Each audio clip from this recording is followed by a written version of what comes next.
Welcome, Gemini. This is Regina from Pacific Tarot, getting ready to do your March full moon reading. The full moon is in Libra, and although this reading is for all Gemini placements, for Gemini rising, the full moon in Libra is going to have an impact on your fifth house. That's the house of your friendships, your creativity, your romantic life, activities you enjoy, things that you create. I've laid out the past, the present, and the future. I'll clarify with another tarot deck, and I will finish off with an oracle card, and I ask that if you enjoy this reading, that you like and subscribe to my channel.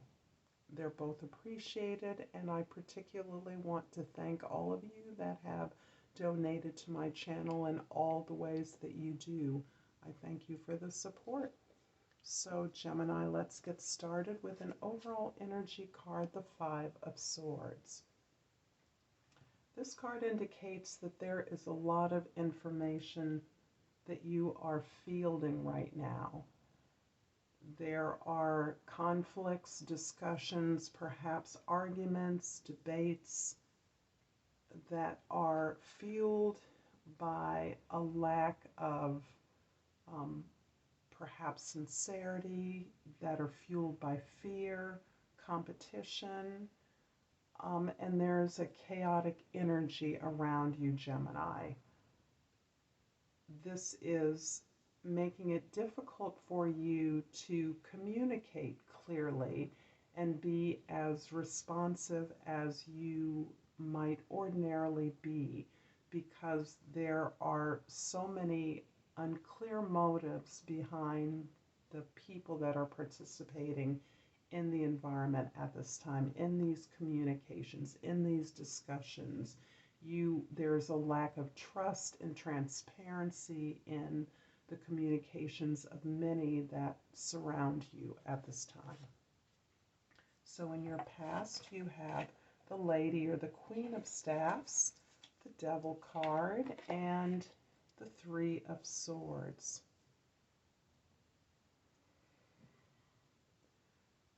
You're dealing with a lot here. You're not only really trying hard to understand some disappointing experiences, some heartbreaks, perhaps even some betrayals, and you're really looking very clearly at your responsibility for those outcomes in the past. This is based on your much greater effort to face down negative and long avoided behavior patterns of your own. These toxic behaviors that you partake in, you're looking at understanding how in fact you've taken part in these unfortunate circumstances. In fact, this is an environment of oppression and feeling caged, not feeling free, feeling bonded to something that is not yours. This past experience may be part of a pattern that has existed for a very long time in your life. It could be the result of some family of origin trauma or disappointment, loss, or serious damage. However, you are making the effort to understand. You are applying your signature ability to process information, to think through where you have participated in things that have cyclically imprisoned you, cyclically limited your ability to move in the world in a desirable way. You're bringing a lot of passion to this inquiry in your life right now, and more than an inquiry, this is an actual digging and excavating through some very difficult and challenging past experiences. the suffering and failures that you are more currently experiencing, you now understand are rooted in these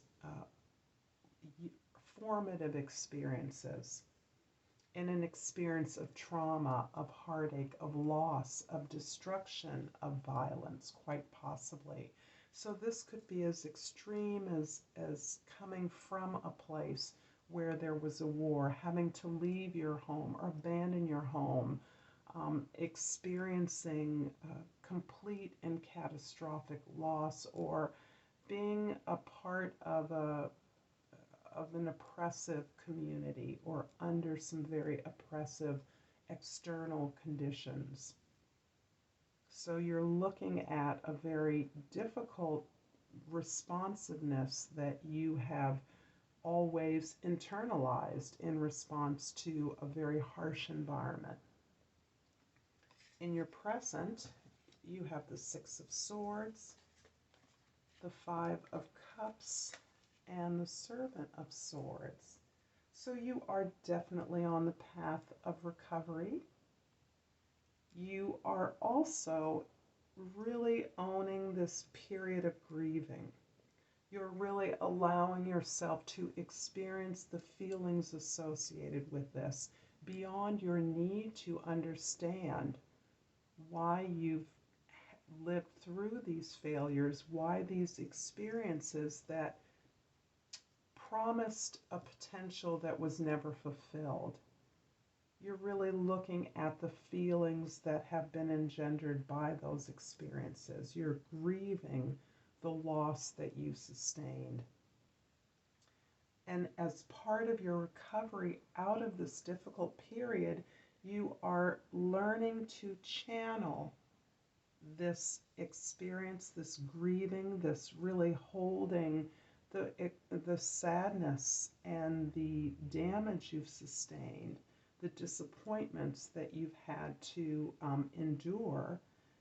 You are turning your attention, in the process of turning your attention to what remains.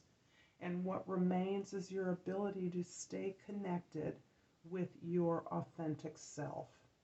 The Six of Swords in this deck shows a person holding the baby up in this transition from difficulty to calmer waters.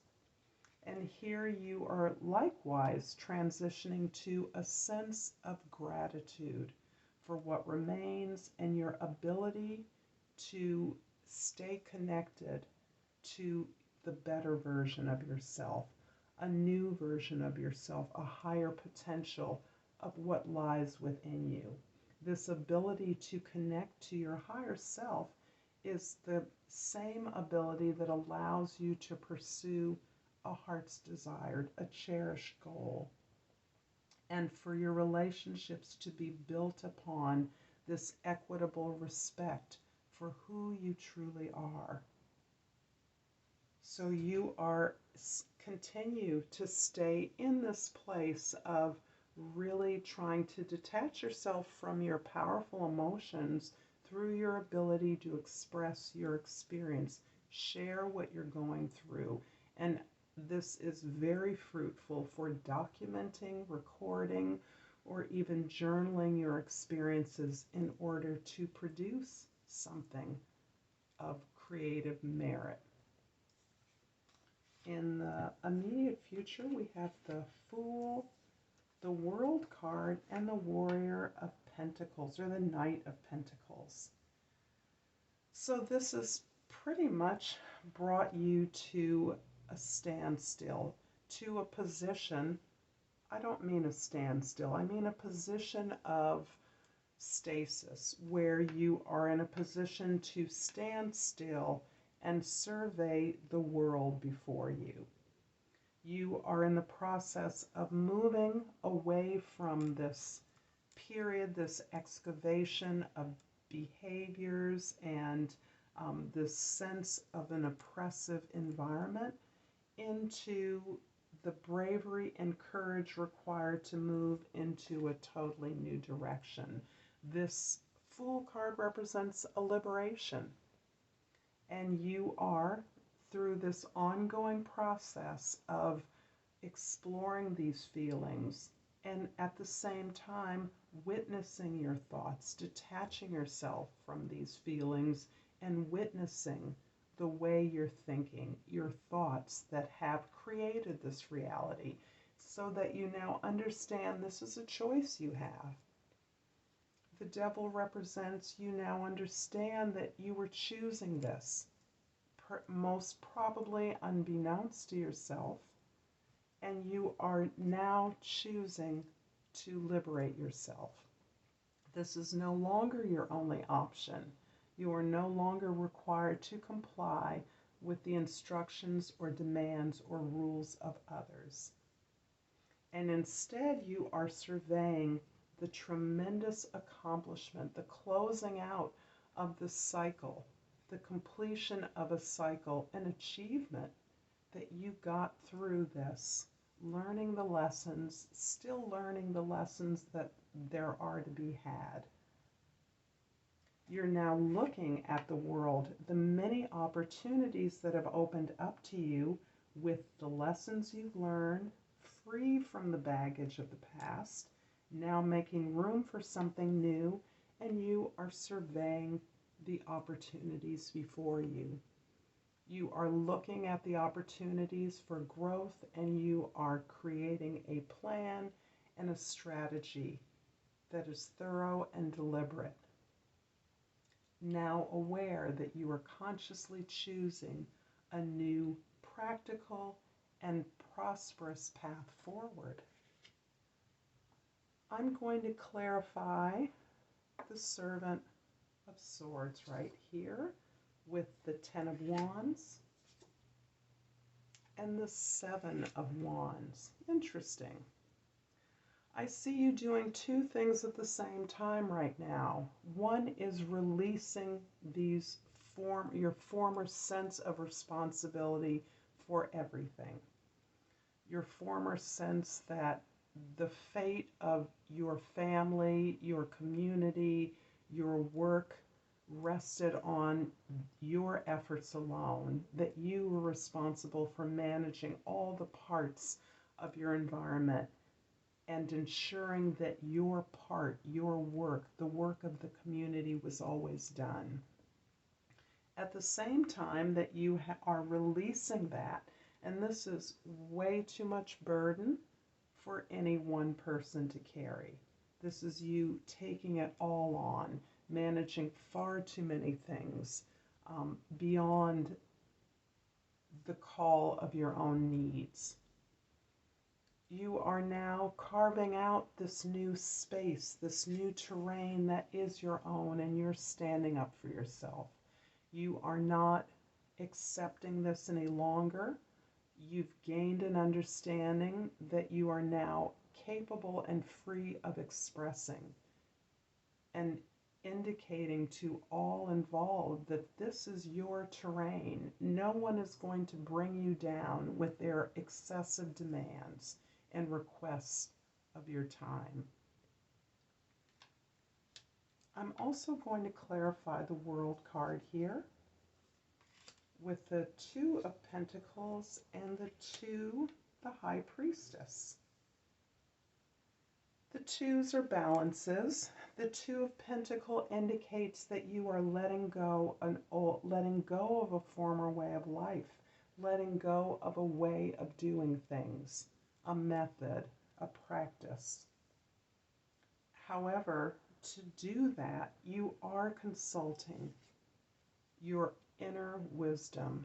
You are aware that you have gained a tremendous amount of experience, growth, and knowledge from the experiences you've had, from the experiences others have had, including other lives, but this can be you consulting your ancestral traditions, your cultural heritage, your history, and your memory, so that you are calibrating your forward-looking actions with the past. But you are mining the past. You are taking those lessons and you are holding them close. These are for your benefit. The wisdom you have gained, the new path you're stepping on is in alignment with your authentic self, your true needs and desires. I'm going to finish up this reading, Gemini, with an oracle card from the Language of Flowers and the Crystal Oracles. And what does Gemini need to know for the rest of March? And I have the Stephanotis, this beautiful flower. The key word is cooperation. Take the hand offered or ask. That's the advisement, the wisdom. I thank you for your time and attention, and until next time, Gemini, namaste.